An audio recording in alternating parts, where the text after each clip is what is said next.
planner, right? Like, I have a lot of plans, a lot of ideas. Mm-hmm. What happens has nothing to do with my plans. Rarely. Yeah, I've seen that. I can vouch for that.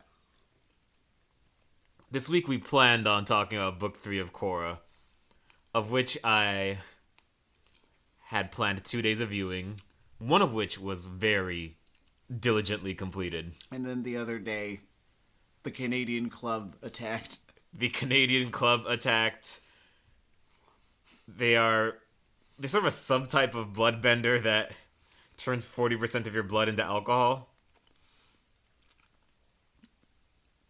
James was remarking that that thing was full when he left.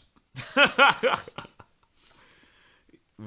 was not a fifth nor a liter, but a handle of Canadian Club. Here is how much I drank on Thanksgiving. There is a movie called Ninja Assassin starring Rain, who's a pop star. Mm-hmm. I was so drunk 3 hours before I was done drinking that I thought Ninja Assassin was a good movie. I mean, it probably wasn't. I think I remember everyone was kind of disappointed with that one. It might as well have been Romeo and fucking Juliet. So here's the fucking thing that happened. Was that I came over with the expectation that we were going to watch Korra. And I'm not sure that you even knew that I was there. Even as you were talking to me. So, when I woke up the next day, I went through my cell phone. And I saw that I had texted you to come over. Mm-hmm. And you had confirmed that you had gone over. But I had no memories of Zahir.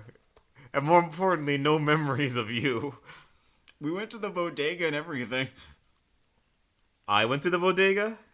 Hey, if you check your credit card record, we've got a couple cans of Coke Zero and a couple chocolate bars. A couple cans of Coke Zero and a couple chocolate bars. Okay. You can divine the meaning. I can't. It seems that I really wanted to avoid sugar and then inhale it. So yeah, the viewing of Korra together didn't happen, but Sam has been rewatching the original series lately, and I, in my hungover stupor, rewatched most of the original series today. So we're gonna do a little walk through memory lane through the original series, which we just enjoy the whole of, without restraint or irony or what have you. I don't even know if I have any quibbles with it. It is a strikingly consistent product. Like, I watched... When people talk about episodes they didn't enjoy in the series, I think the two that generally get... I don't even know what the second one is. Okay, so the two that people I know dunk upon are probably, like, The Great Divide, which is, like, an okay episode of television. Mm-hmm. And The Fortune Teller, whose only big thing is that in this whole action-adventure suite, they are taking a hard detour to fuck around for a bit, and... I don't know, maybe it's nice to have that sometimes. Maybe it's what keeps Aang from going crazy. Maybe if the Fortune Teller episode never happens, Aang is rocking gently back and forth like Shinji Ikari. He gets close. Life is not kind to Aang.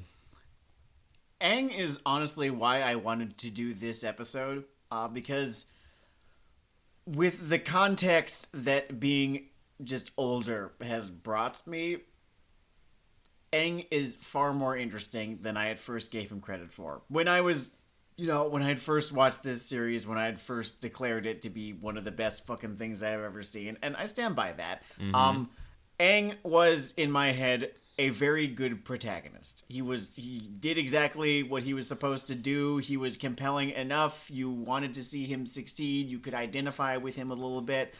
He was Luke Skywalker, right? Interesting. Not as much as other characters, but, enough that you didn't get bored with him. I thought he was, a very, like a really good workhorse of a protagonist. Now that I am older, now that I have returned to this show, I actually think that he has the most interesting arc. Believe me, I am a lifelong Zuko is one of the best character arcs ever written guy. Like, trust me, I don't say this lightly.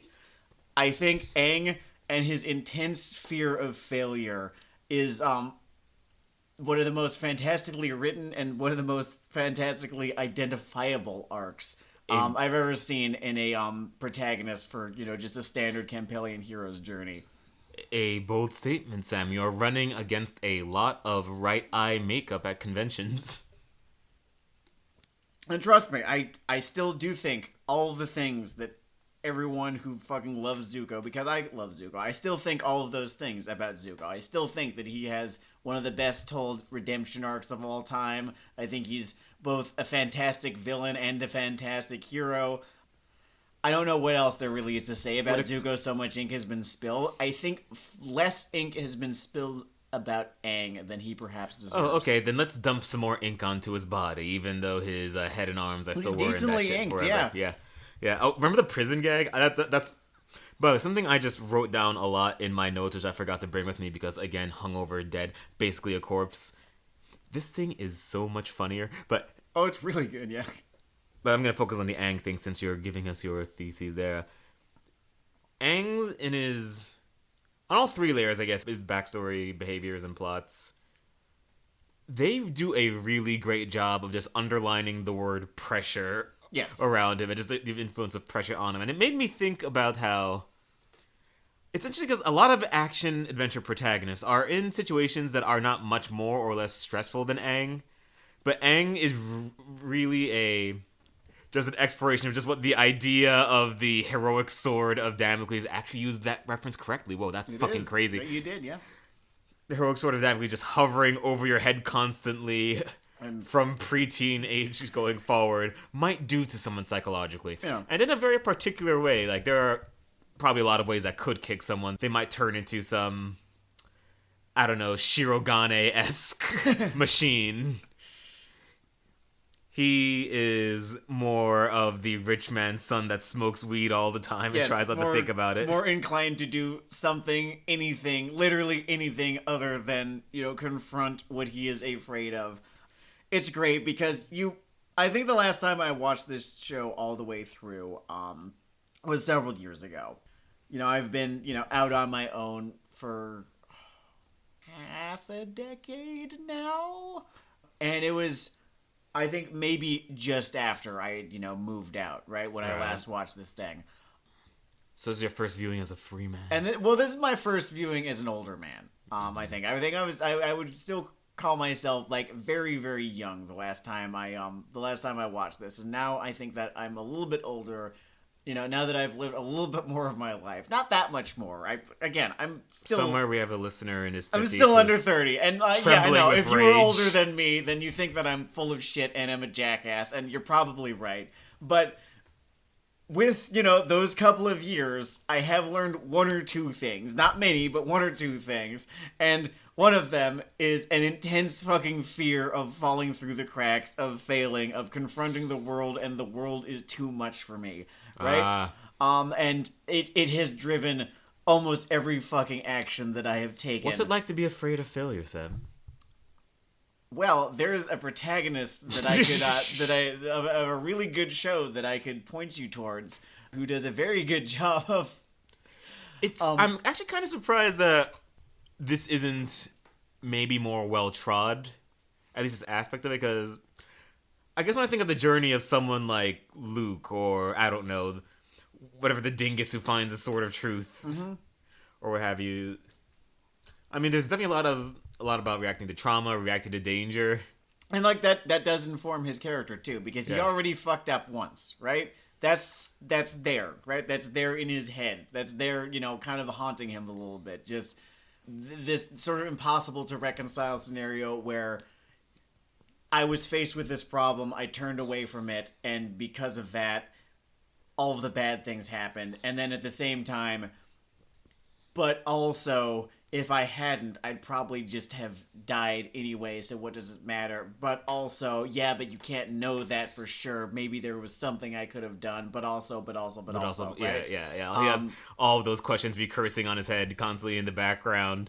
Tapping his feet, stares at someone, says, "Hey, do you want to race penguins?" And they're like, "What?" And so, that's dogging him from behind. And, this vague image of the Fire Lord is dogging him from ahead. And I fucking love, by the way, that they spent so long, just not showing you his face, right? Yeah, because that's season... perfect. It's a perfect little metaphor for just this vague, nebulous evil lurking in the future, right? That's going to have to be confronted at some point. And, you don't even hear his voice until halfway through the first season. Speaking of the Fire Lord, totally small aside, but just from a retrospective kind of thing. I basically had it explained to me as a teenager that Zuko's mom probably off to the granddad and all that.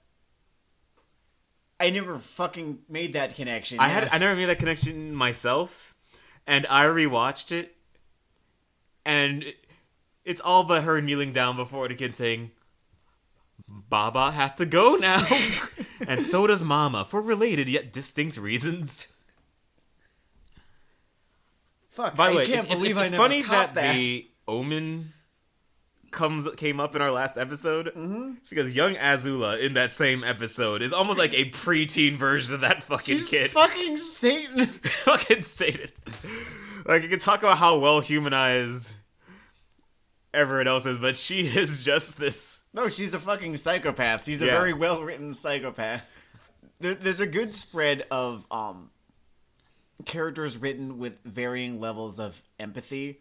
Like, Zuko, right, is a good person who is kind of low empathy. He kind of has trouble fucking relating to people, right? And it's kind of always getting him in trouble, and he's angry kind of because of it. He's sort of getting telegrams. He's getting telegrams that are misspelled, right, from people. And, I think it contributes just a little bit to why he's just such an irritable dude. I mean, there's everything else, certainly, but also he just has a fucking hard time talking to people. Yeah. Right? Then there's Aang and Katara, like, who are both like the most intensely empathetic characters, almost debilitatingly so, because it can hurt sometimes, just being that fucking in tune with every single human being that you come by. I mean, I think it gets Ender's them into Game half is just of their about trouble. that.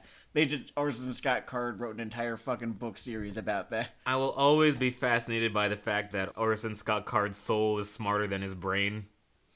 Yes, no, he's the most horrible fucking human being who has written such a fantastic book series and has come up with such fantastic ideas, and also thinks that gays can be cured. He is basically that... Okay, this is an old 4chan joke. So D&D has these things called werebears, which is like a werewolf, but the like half animal form that you turn into at night is lawful good. And there used to be an old 4chan joke of like an evil wizard who would just wake up surrounded by like slain demons and say like, no, it happened again. I'm getting away from the point here, but yes, Orson Scott Card has that weirdness about him. By the way, a lot of my favorite episodes in this fucking show are written by Aaron Ehas, who went on to do the whole Dragon Prince thing. I swear to God, you'll like it if you give it a chance. Yeah, so, I don't know, sideways plug there. I don't know when the next season is coming out, but it is definitely coming out. It's coming out in action-adventure animation time, in which you will go through different stages of your life between seasons of a fucking show. Oh God, fucking tell me about it. I've at this point almost kind of grown up with Young Justice. God, I think Young Justice's perspective on the world has evolved with mine. It's a show that has gotten older. It's a strange place to be. I mean, it literally is a show that has gotten older. So since we're talking about an epic fantasy thing here, I want to just point out that the fucking coffee drip of information and world building stuff in this is really kind of incredibly paced. Yes. I don't know if there was an executive directive where someone just pinned against the wall of a Pillager Temple and said, listen, you are confusing the fuck out of these kids. You get one new word an episode. I am sort of wondering, right, if how much of this was made up on the fly and how much of it was already there, and they were just very, very careful about how long between, plot drips they gave you. I know that a few things were changed, during production, right? For instance, this is a pretty well-known one, the intro sequence, right? All of the various, benders doing their thing. Yeah. The Earthbender in the intro sequence was the character that Toph was originally going to be, right? But they dropped that. I think because in the Fortune Teller, the aforementioned Fortune Teller episode, her voice actress, played this one incidental character, and she charmed everyone so much that they wrote Toph for her. That's great. Right. So I know that a good amount of this series sort of happened organically, but a series with a mythology and world this complex does not happen as it is being written. Unless you're talking about Battlestar Galactica. Oh god, man. Some people are going to die angry about that one. They said after 2 episodes of dragging Korra to the edge of the pier. Step in the cement. Step in the cement. Step in the fucking cement. Oh man, that's a great question though. Everyone has a different method when it comes to that stuff creatively. I tend to be a lily pads kind of guy. There's this conversation / argument over how much of Aang and Katara's relationship arc was pre-planned and how much of it came about. Mm-hmm.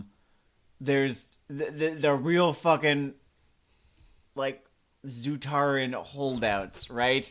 The fucking, Japanese dude in the jungle in 1973, fucking killing tourists with a tanto. I've never seen right?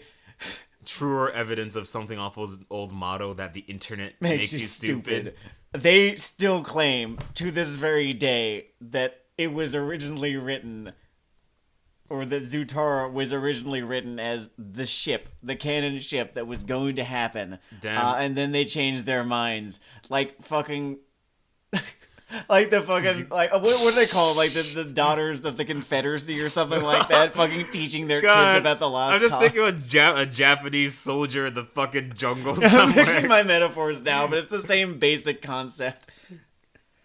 He hasn't heard the Emperor surrendered yet. He won't acknowledge it. The thing that they all point to, right, is the fucking Empire Strikes Back ass finale that season 2 had, which...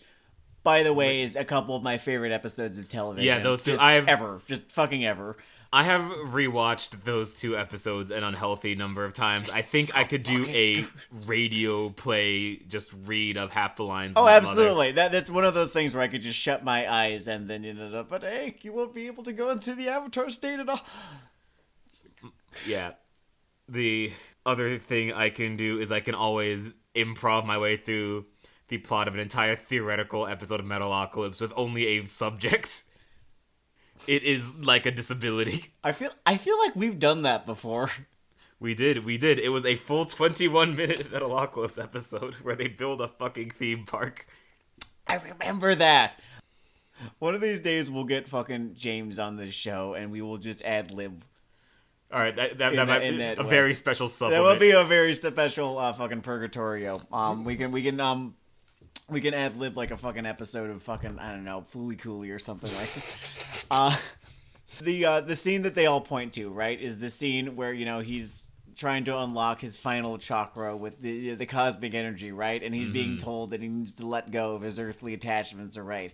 And the idea is that his character arc was going to go in a direction where he does, in fact, let go of all of his earthly attachments, but, like, in the fucking same episode, right? In the same 2-parter, at least, you've got Iroh, right, whose job is being right. Yeah. saying, no, I think that's stupid. I think you're actually wise to choose love over, whatever, fucking high-minded, fucking abstract nonsense, they've been trying to sell you. So I don't buy what they are telling me for a second here.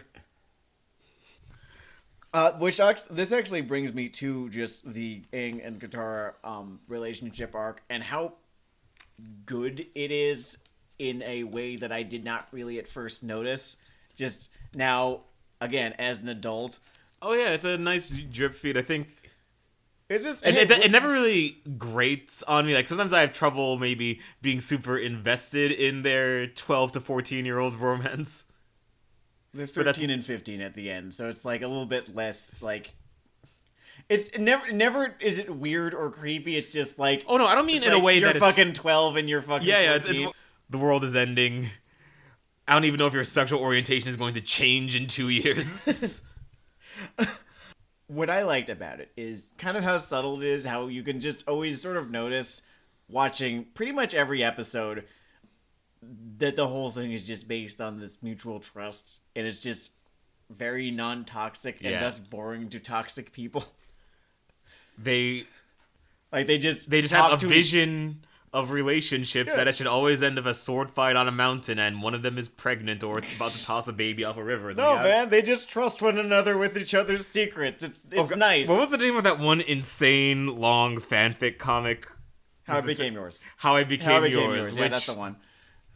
I think might be one of the creative achievements of the 21st century. I think I'm really fucking grateful that exists. Sort of the way that I'm really grateful that 50 Shades of Grey exists. Like, if they're just getting a strong reaction from a reader, that thing is good fucking pretty incredible. Fandoms are fucking wild, man. I am generally anti-fandom in general, but every now and again you'll get some fucking train wreck like that makes me sort of grateful that they exist. I think Avatar came in at a funny point timing-wise as far as the shippers go. In that it was when these communities were starting to get really intense, but not so much widely derided yet.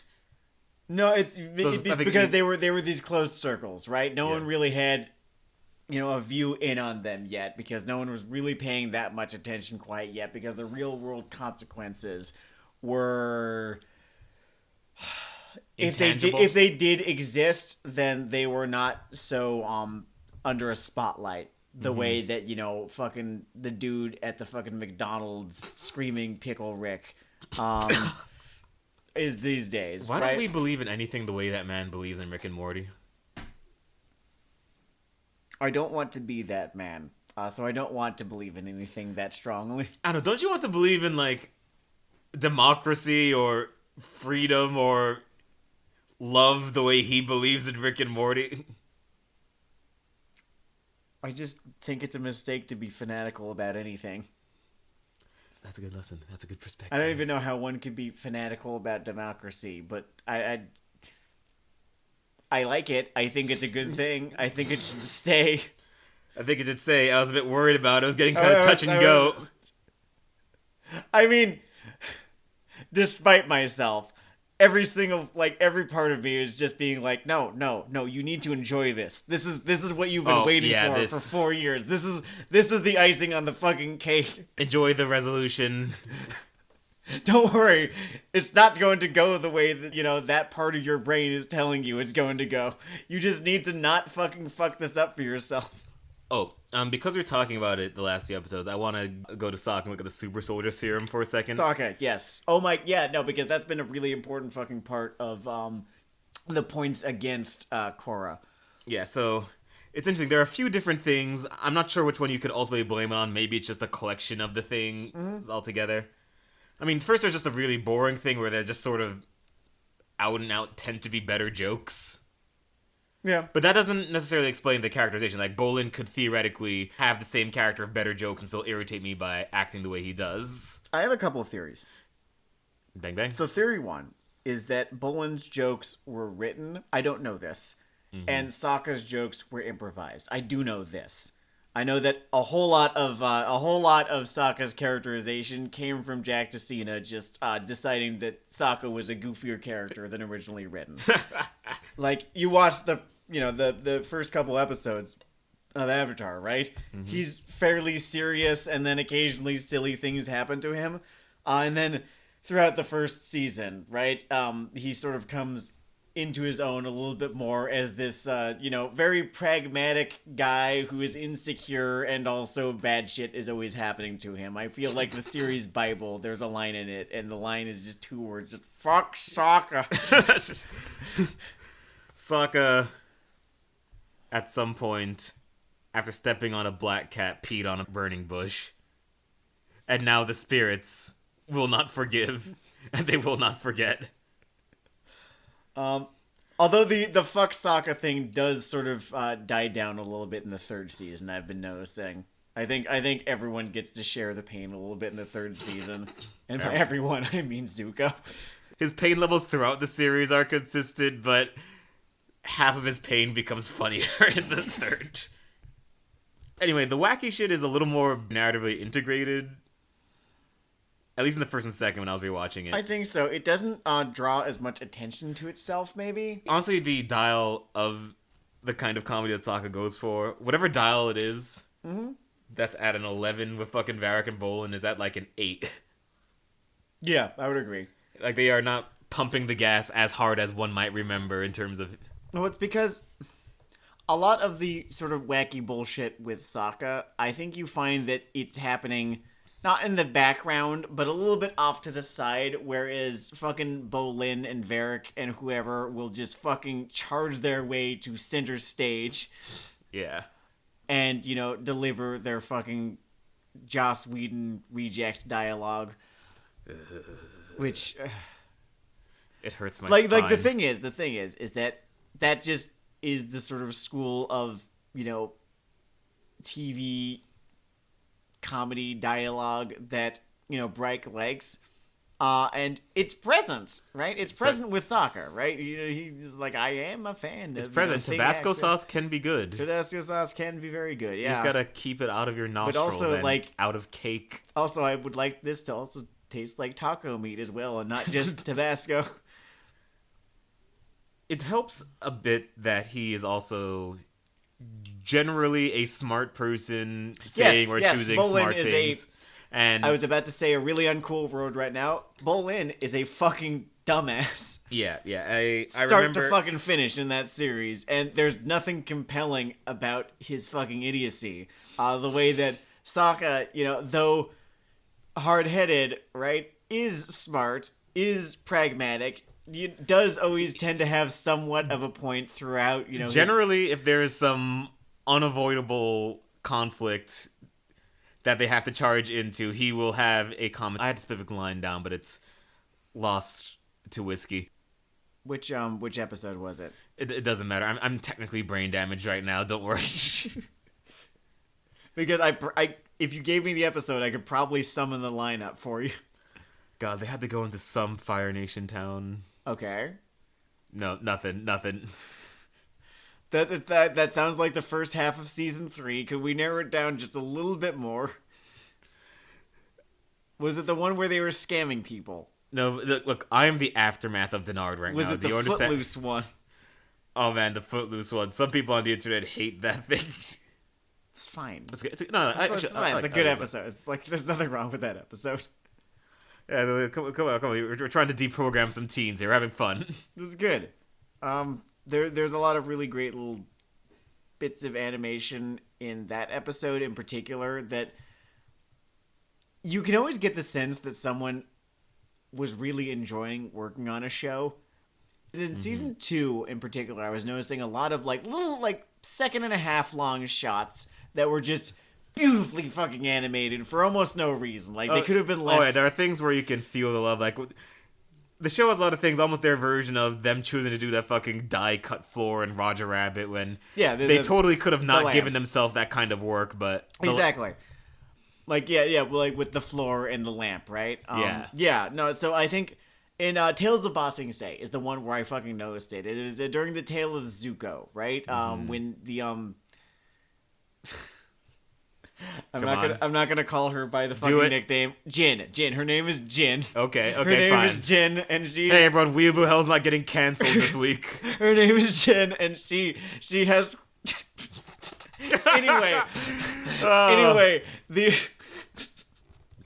Anyway, there's just a scene... I love watching you walk away from temptation in real time. There's just a scene where she's moving, from one side of the screen to the other, and it is animated in such a lovely little way that they didn't need to do, and it wouldn't have subtracted anything from the episode had they not done it, but it just looked so great for 0.75 seconds, and I just kind of wondered, like, oh, why? I don't know, because they're just fucking playing for the love of the game there for a second. And I've been enjoying this rewatch so much, right? Because I didn't really know to look for those things, the last time I watched this thing.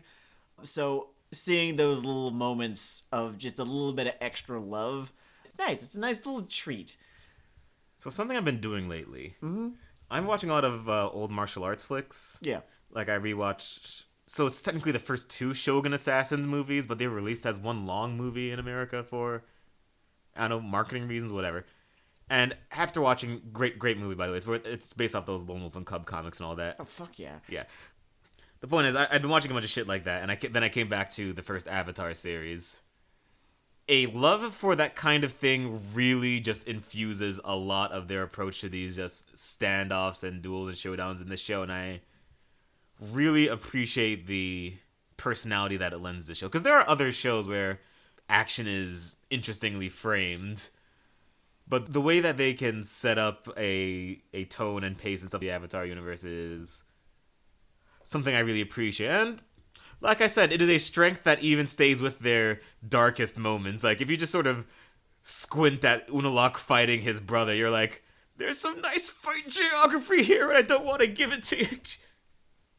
On that note, one thing that I've been paying extra special attention to this time, right, is what are the fights that Aang loses? Why does he lose them? And why do I still believe in him as a character who is capable of succeeding even after he does lose these fights? And I have no one answer to any of this, right? But I do have thoughts, which, I think is as much as anyone can have. The first one being that whenever Aang loses a fight, right? Actually, the protagonist just in general, right? Because the problem with Korra is we can't just put it on her. It's a disease that infects him. I think it just hurts her a lot because she's supposed to be, yeah, this borderline combat Jesus. Whenever you put Aang in a situation where I think they do it infrequently enough, right? Or they will never put 2 of these instances back to back.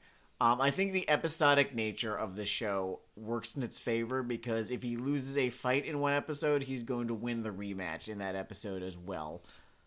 No damage is ever done to his credibility. So I hadn't tracked it so closely in terms of fights, but I actually did have a running thing I was thinking about during this in comparison to Korra, which is how do we treat characters making mistakes as a dramatic device. And for point of comparison, we're talking about things like,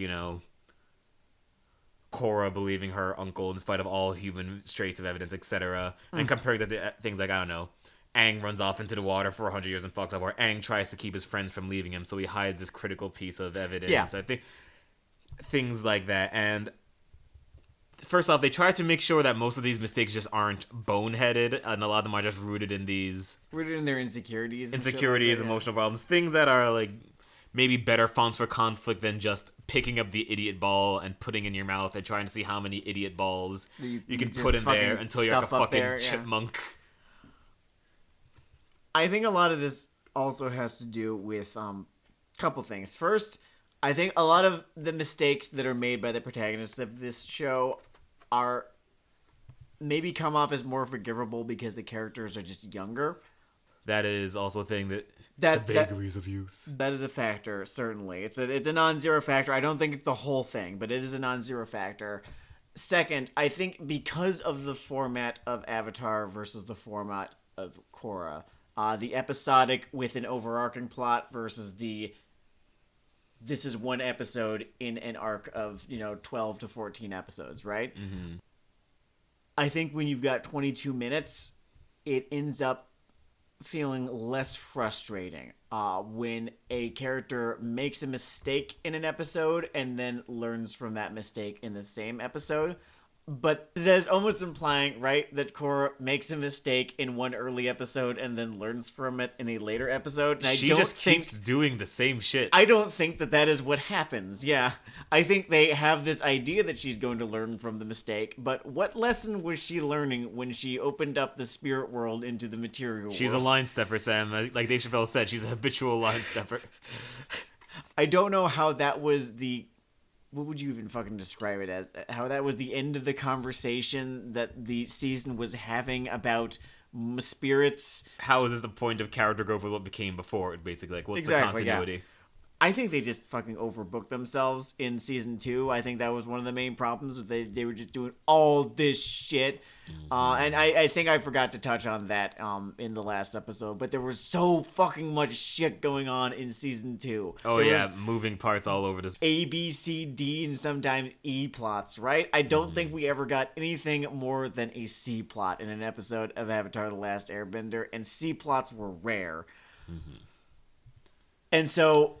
I'm not saying that it was necessarily a mistake to complicate Korra a little bit. I don't think that that's necessarily a problem in and of itself, but I think when they did complicate it, that is when they started running into problems that they had really big troubles fixing and often did not.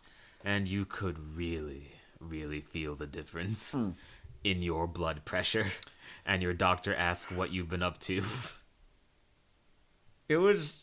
this really fucking hard day when I had to contend with the fact that I actually just hated a season of an Avatar show. The prequel comparison keeps on coming up, and it's that fucking real... happening. Yeah, just this... It's that real weird moment where this thing that's in your top X whatevers now has a skid mark on its ass. Just, oh man, dude, the average has been brought down. That's... And you'll have to contend with that truth. You got a cool Jango Fett doll out of it. I did get a cool Jango Fett doll. Was it worth it? Was it worth that one level of Star Wars Bounty Hunter where you die over and over and over and over? Oh, the one where you go to the Death Stick factory, right? And you keep falling out into the fucking, like, flaming pit. Yeah. Yeah, I remember that fucking level. Why did they sell that game to kids? No one beat that game. No one fucking beat that game. And if you say you did, you're a fucking liar. If you go around saying you beat Star Wars Bounty Hunter, Captain America is disappointed in you. You're doing a disservice to yourself and your country by saying these things, by spreading these terrible lies. Yeah. Oh, man. But in The Last Airbender, so many of the best episodes are full of this spirit world stuff. Yeah. That I can see how they really wanted that to be a subject later on. Yeah, absolutely. I love the whole Wan Shi Tong library sequence. That was so cool. And the vibe I get in Korra whenever these almost little games come up with the spirit, you need to, trick this one's letting you into his library. You need to play the fucking game of Faces of Ko. It really captures the tone of... It's like that sequence in Dark Tower where this gunslinger who's been shooting his way through this whole thing suddenly has to, trade riddles with a train. And... I guess for a martial arts series, it's a very nice variation in tone in terms of the problems they have to solve, what they're trying to do. I think it's what makes this stuff so memorable. So there's a couple of aspects to the whole whenever the spirits are encountered in Avatar thing, right? Where it always plays out a little bit like a fable or whatever. Right, yeah. Where the Monkey King had to go to the face-stealing spirit, and he asked him 3 questions, and that sort of thing, right? And on the 3rd time, for only a second, he revealed his horror, right? But then before the spirit could catch him, he'd adjust his face back, right? That sort of thing, right? They recognized that, right? It was probably intentional, and thought. In the beginnings episode the two-parter, the Wan two-parter in book 2. Okay, Oops. let's do what we were doing there. Except these guys love this Tabasco sauce. Then there's what I was saying in the last episode, where not everything needs a fucking explanation. Fucking Douglas Adams, isn't it nice that a garden is nice and pretty without imagining that there are all sorts of little fairies living in it?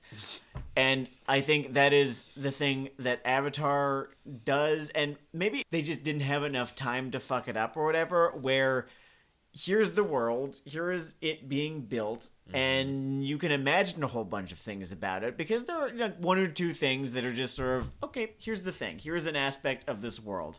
And it's never codified in so many words or whatever, right? And then Korra goes back and codifies everything, and it makes the world feel smaller. I call this a Sith lightning problem. Because if you're into Star Wars, into Star Wars, as the games and books and movies go on, every little force thing becomes a move with points and a method, and and a teaching aspect and a backstory, and like Sith lightning is a thing you put points in Knights of the Old Republic. Yes. The reason I specifically talk about that is that, like, when you go back to that first, like, trilogy, there isn't, like, a dark side move of lightning or something. He's just this elemental force. What could a crazy old wizard do? Oh my god, he can just fucking shoot lightning now. Just fucking George Lucas like Metropolis. That was why he could shoot lightning. Yeah. And the dialogue and how a lot of things are treated in Korra that come from Avatar is a lot like just a Sith lightning thing. That's a good metaphor, yeah. Here's the thing that people liked. Okay, let's give them more of it in the form of pages of textbook. And yep. Avatar didn't need pages of textbook. I think there's this fucking unwinnable thing, right? When you have a piece of media like Avatar, right? And you just fucking are able to fucking dive in there and sink your teeth into it and lose yourself in it, and then it ends. And then, all you're left with are two things. A, the text, and B, the fandom. Oh no. And that's... maybe that's enough, right? Maybe that can be enough for you. But when you get a cult going, the way that Avatar did, in such a way that allowed a show like Korra to happen, and I think I did the math. Mm-hmm. Korra happened, I think, only 3 years after Avatar concluded. There was not this big span of time, really, where, here was Avatar, and it was this show that we all fucking loved, and, everyone for decades has been clamoring to bring it back. No, man, it was 3 fucking years. I feel like there have been, spans of time where, in between Digimon seasons, marketing longer death than that. squads have gotten savvier over time, and when they caught a whiff of that Star Wars money that hovers around Avatar, because a successful, like, Foundation's epic fantasy story is something that you can back currency with. Oh man, and is it ever a victim of its own success? The American dollar, there is no gold behind it. There are lightsabers. There are toy lightsabers in a vault. There are lightsabers in a vault. There is a shield with a star in it that goes... Foof, foof, foof, foof. There are libertarians that get angry when the government puts out too many toy lightsabers because they're fucking with our money. And that is how profitable those things can be. So yeah, you have a great point there. I could, if I wanted to. I'm not going to, but I could spin this into a story of how fandoms make everything worse. Because the, Legend of Korra would not exist without the massive fucking fandom that, erupted around Avatar, right? Mm-hmm. They would not have felt so compelled to demystify fucking everything about this universe, over the course of, 3 awful seasons and 1 good season. Having been watching it, I don't think I enjoyed as much as I did the first time, but it's good. Book 3. Right. A little Korra. slower than I remember. It's a little bit slower. It takes its time. I don't necessarily mind that because a book 2 just like, we gotta get through these fucking plot points. Yeah. Random thing I really like about this original show, and this isn't a deep observation. The Last Airbender kind of has fun job squads. Oh, like, what, once the they fucking get more rough rhinos? Yeah, because I want to say maybe 5 episodes in, they sort of get bored with just masked Firebender number 13, and they kind of start messing with what they put out there. Oh yeah, like they'll introduce pirates or whatever, just Jet as an antagonist. I always enjoy their version of those little drive-by characters, and it's one of those things that also, in something that is painting this broad strokes, does make it feel a little more lived in, like, this place has these guys, and then Aang Bugs Bunnied them. Which is a quality of his that I deeply enjoy. I love that and it's modulated in a way that's not like bathosy, but his Bugs Bunny things is like retained even in serious fucking conflicts. Like that Western ass episode where everyone just tries to delete Azula from the world. There is this one perfect little spot where you get so much of these 3 characters' personalities and how they handle this one little bit of geography. Where Aang zips across... Okay, there's this door they turn through, but there's no floor. Mm-hmm. And Aang just zips across easily because he's Bugs Bunny. Yeah. And Azula has this thing where she just loses all grace for a second, is waving her hands, and then collects herself and almost looks angry that she was like seeing this off balance for a second. And Zuko just falls right the fuck eats through. shit. Yeah, I remember what you're talking about from the fucking from the chase. Yeah, and I love that. It was a wonderful little scene. Just them revealing kind of character through action in such a way. And Zuko just has to keep plugging on because that's the life he lives. Okay, here's a great fucking thing that came to me while I was watching through book 2 of Avatar, right? Is in season 2 specifically of Korra, right? And then again in season 4 of Korra, you have here is Korra. Her thing is that she jobs. It's not as though Zuko doesn't have his fucking share of L's. In fact, I think if you look at all of the confrontations that he gets into over the course of the series, I want to say that the majority of them are losses. I think his win-loss ratio tips a little bit more towards the latter. But the thing is that it does feel like this tangible journey where you can trace it of him finally surpassing Azula and beating her in the end. Right? It all seems to be pointed towards some purpose. There seems to be a lesson in every failure. Sometimes I think I'm overdoing framing it in terms of wins and losses, because it's not really that. There are great seasons that are all just someone sort of getting kicked in the nuts by life and climbing back up to their feet, and you admire their pluckiness to get those nards stomped on one more time, like they're with the fucking German dominatrix. Like because you can Daredevil tell season 3. Yeah. And there's a real innate charm to that Frank Miller is very good at for some fucking reason. And I really think it's just the idea of making sure that your actions and outcomes have meaning and personality behind them. Yeah. Because it's clear enough in the moment why this is happening. Yeah. And the answer to why it is happening is not this bullshit, well, we gotta fill 12 episodes, right? Because every now and again, specifically in book 2 Spirits and book 4 Balance, a lot of the times when Korra loses, it just feels like it's because they needed this to keep going on for a little bit longer, because she needed to, or else that would be it just now. Since we have already gone over book 2, I'll just use book 2 as an example, right? Every fucking time she fucks up spirit bending, right? It's not like Zuko had the advantage, right, of a lot of his L's being L's that he took against Azula, right? Where, part of his arc, right, is becoming the person who could finally beat her in the end. But Korra, right, is dealing with spirits again, and it's just this vague fucking thing that doesn't actually necessarily mean anything. That is very true. Or any one thing at the very least. A good observation. I've said so much on this first time. Anything. You want what happens to reflect the person you're telling us they are. Zuko getting his balls stomped on by God does add up to the person you are telling me he is. I believe you. Yeah. It's part of his story.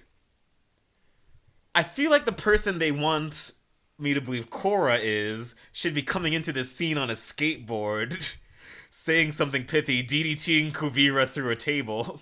They get so fucking close in book 3. We're not... Yeah. So this isn't the book 3 episode, but having been watching book 3 again of Korra, they get so tantalizingly close to what I'm pretty sure was the original idea that they had for Korra and her character and how she acts and how she interacts with the world.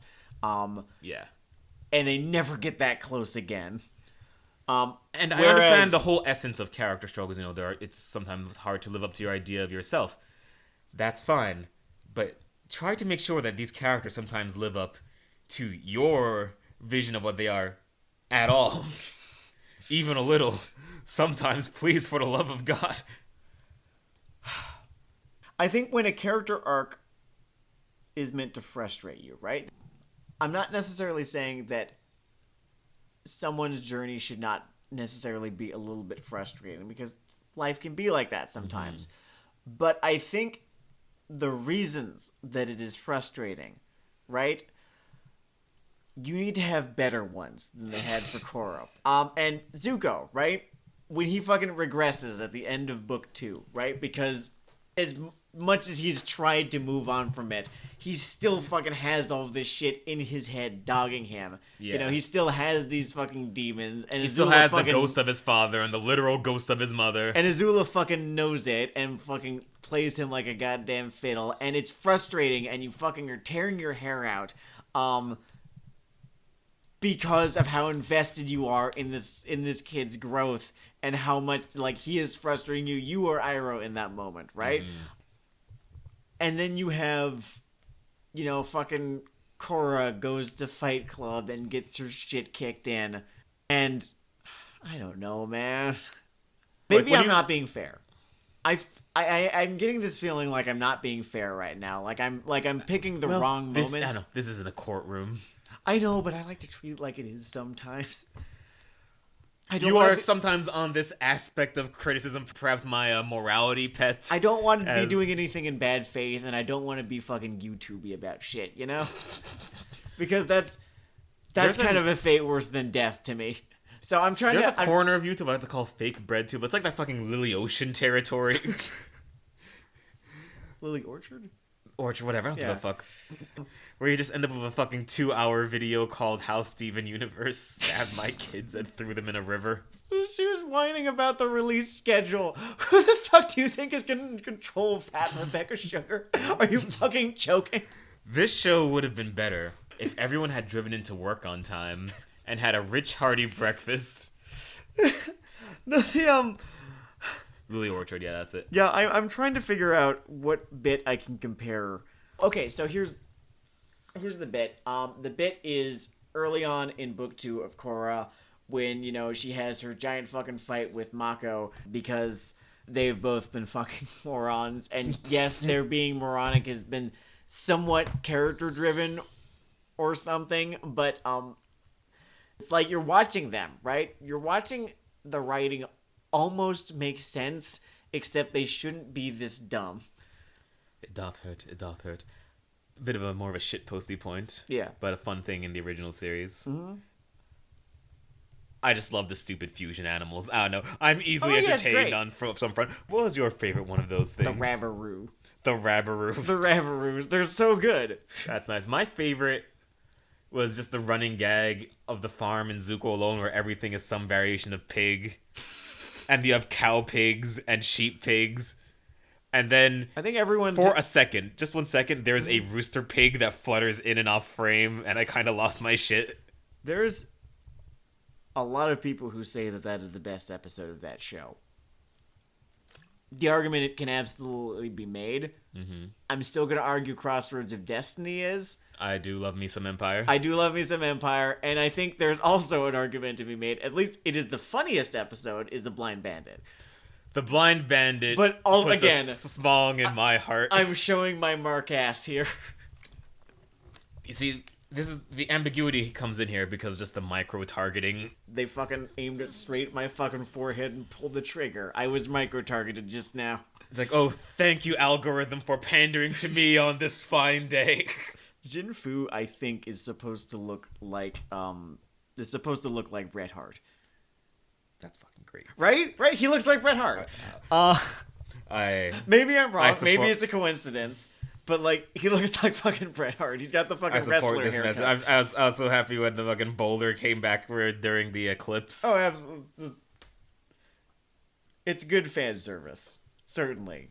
As they managed to kind of, like, work it in a way that's not obnoxious. Yeah. You know, the thing that I was noticing is that there's this agreement that the music in Korra is better than the music in Avatar: The Last Airbender. And I think the easy...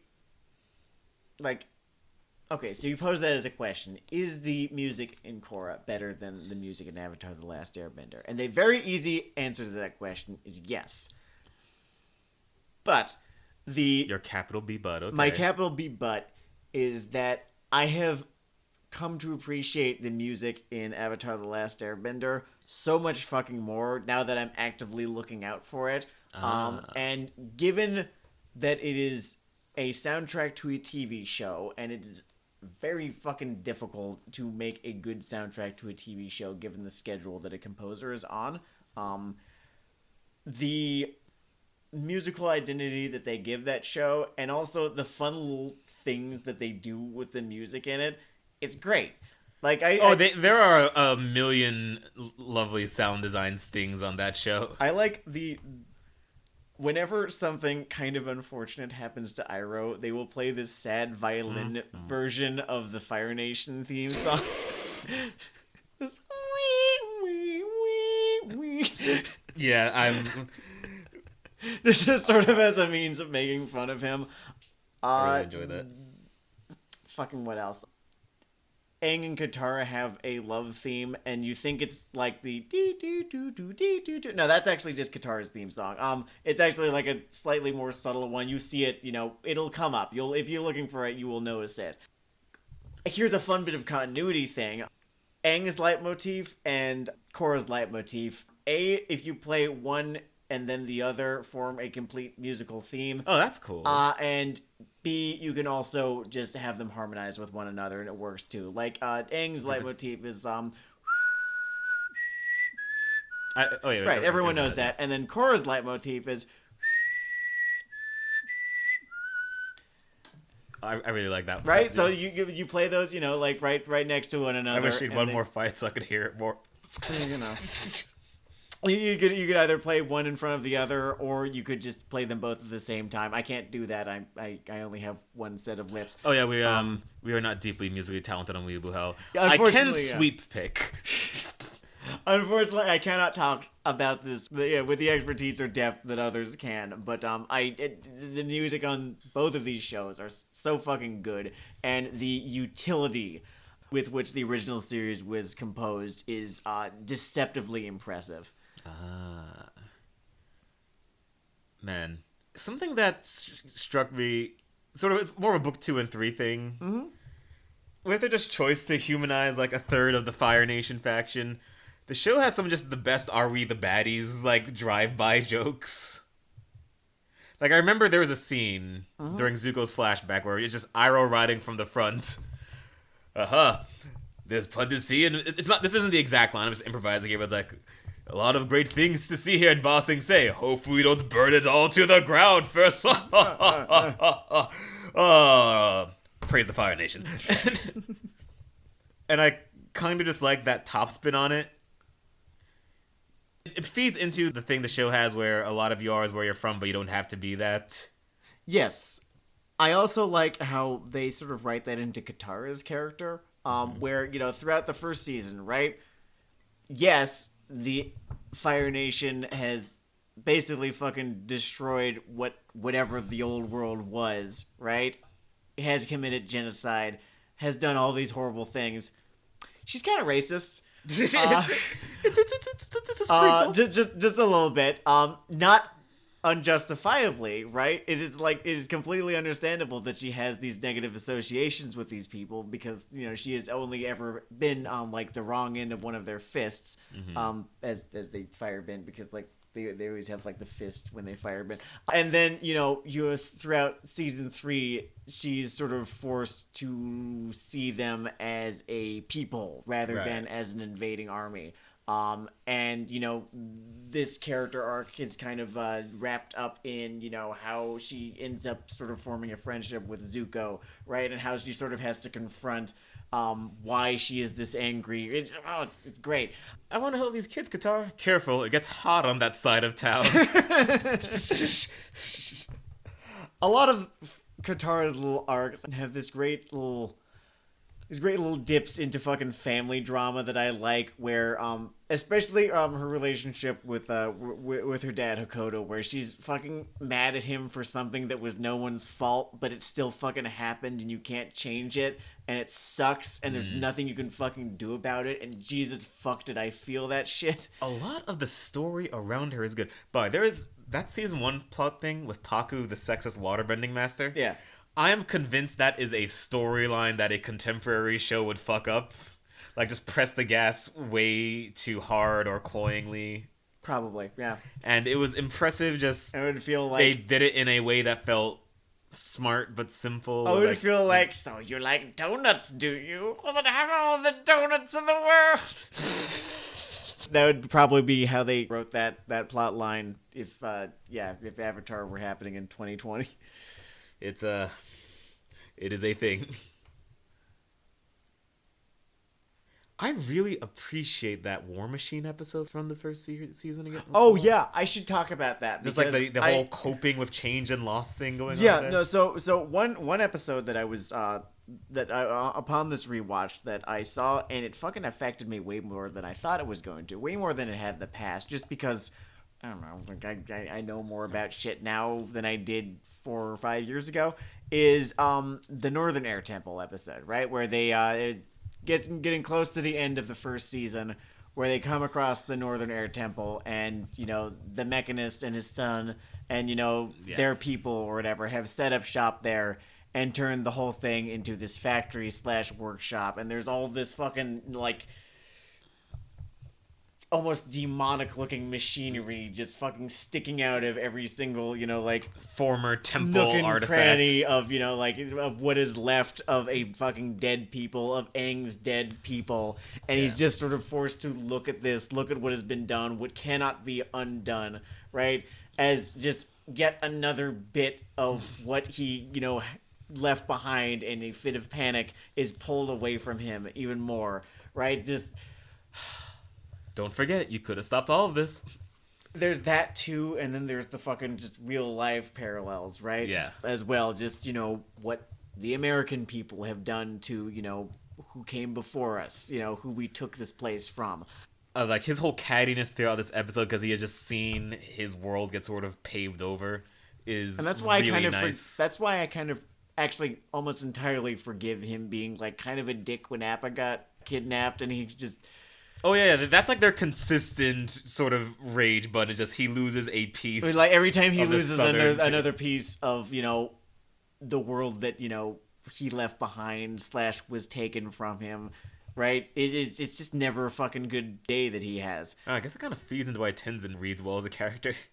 Yes, that's why I'm a little bit more forgiving of Tenzin, kind of being the way he is, especially like early on in season 3, where it's like, you sound like a fucking moron. But it's like, I guess I understand why you sound like a fucking moron. No, there's that. And again, then like the Serpent's Past episode where he's just like, what if I don't think about the problem at all? What if I just ignore the fact that I am upset? It's like, hey guys, you know where that problem's going?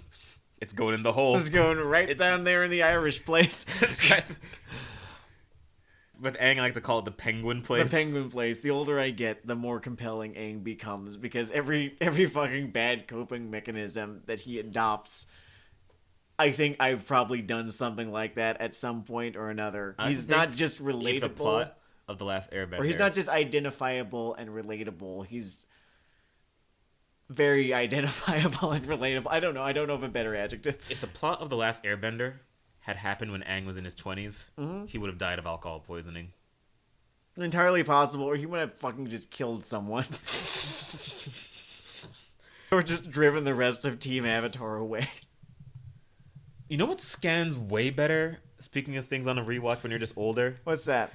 What scans way better when you're not an edgy teenager is like, why, if I was the Avatar, I would simply bloodbend the Fire Lord and ride on a skateboard. His whole struggle and just not wanting to lose his identity to this conflict is... Yes. It scans way better. It's so fucking good. Just after you've leveled out a bit.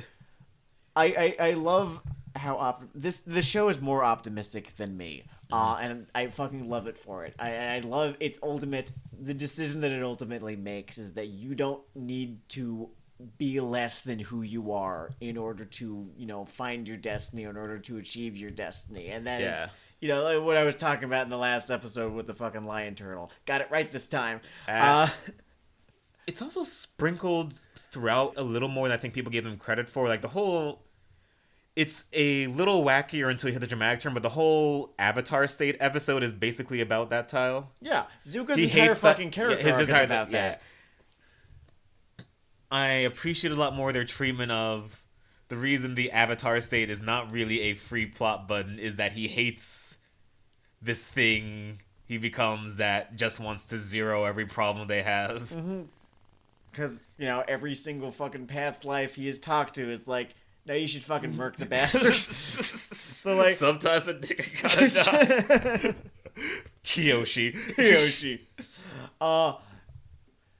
You could argue that pretty much everyone's character arc in this show, everyone who has a character arc, like Iroh doesn't because he's already had his. It seems like Iroh like is Suki the aftermath has as of well. a person. Yeah, like Iroh is a man at the end of his journey.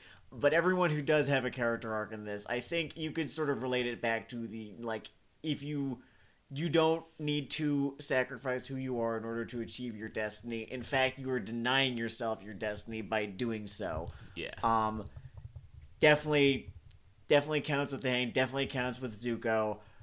Trying to figure out if it counts with Katara and Sokka and Toph. Toph is actually a pretty static character. Toph is... I don't know what the action equivalent of comic relief is. But she is basically there for posturing a funny line. And kicking ass. Yeah. She is the character equivalent of a motorcycle. It makes me upset that she grew up to become a cop. And I'm trying to keep my own beliefs and ideologies out of this. I mean, her whole thing is just... She's on a way more chaotic bent as a person. That's the thing. She's so aggressively chaotic neutral. She doesn't actually have a stated moral or ethical reason for opposing the Fire Lord. She's there because it's fun. She's there because it's fun, and... I don't know, she's not a firebender, so she'll presumably be burned and enslaved at some point. It'd be bad if that happened, and she's not a fucking sociopath who doesn't care about millions of lives, right? So she's, she's there. The Avatar has asked her to teach him airbending. Like, yeah, okay, this sounds fun. I guess there's a little thing in there about opening up, but it's not that deep, and there's not that much time about it. No, it's why she didn't get a field trip with Zuko. Fucking great. I think they were actually kind of lampshading that towards the end there, where she was trying to have an arc, but like Zuko didn't give a shit. I think the only other like heavily featured figure that just never gets on a development train is Ty Lee. She is one of the most just there characters. There's nothing wrong with Ty Lee. Even Mai gets like a thing. Well, actually, I do like that they are both just sitting next to Crazy Pants over here, like, yo, we gotta do something, man. Well, I like that, I think they both have a similar arc where they realize that they don't really have to be afraid of this bitch anymore. Like, they kind of realize, I don't actually like you very much. I mostly just am terrified of you. And now that I've seen who you really are, there's not really that much to be scared of. Before we go, I just want to talk about one more element of the show. Mm-hmm. And it's related to the characterization of Fire Nation characters. Yeah. Some people don't like Ozai because he doesn't have a second personality trait. And you have failed to understand what a great and slightly hilarious device this man is. No, Ozai is exactly what he needs to be. He doesn't need a motivate. That's not important. Ozai's motivation is the word "the world" underlined in red Sharpie 3 times. Everything you needed about this man is just in the Phoenix King declaration sequence. What a beautiful fucking moment in history that scene was. Well, I could have sung the Fire Nation anthem as our glorious Phoenix King. Well, I think if you need to understand why Ozai is such a great villain, then you need to go back to what I was talking about with Aang and his intense fear of failure, and how fucking Ozai is literally every single fucking fear of Aang is made manifest in a human being. Yeah. He is just as uncompromising. He is just as unwilling to be redeemed. He is just as violent. He is just as tyrannical. He is everything that a protagonist could fear about someone they are eventually going to have to face down. Someone who they will need to fight and they will need to win, and they are not going to go down easy because they are the Phoenix King and they will burn this fucking world down if you do not stop them. I love how everything about him is keyed up to 11. Remember when he just tore off his clothes and just abs all the way down? I was like, yes, this is the fucking greatest. So Ozai is a fucking great villain, and if you don't think so, then you're wrong. He is very much so a projection of Aang's anxieties, right? But this is a show about Aang. Exactamundo. Anyway, Avatar is a great program. Wonderful fucking show. if you are in the genre of pedant that is saying, is it technically an anime if it's outside of Japan? I will free Sam to send you an envelope full of what I can only assume is horse urine in a little baggie. It's an anime. And Avatar is an anime. Anime is no longer limited to Japan. It is a global movement, concept, whatever you want to call it. Fight me. Its appeal is broad enough. I think anyone should watch it and enjoy it. Will add a little to your life, unless you are a member of local law enforcement, in which case, eat it. Fuck you. This has been Weeaboo Hell. It's Weeaboo Hell. Thank you. Drowning and come peace. from. Drowning come from.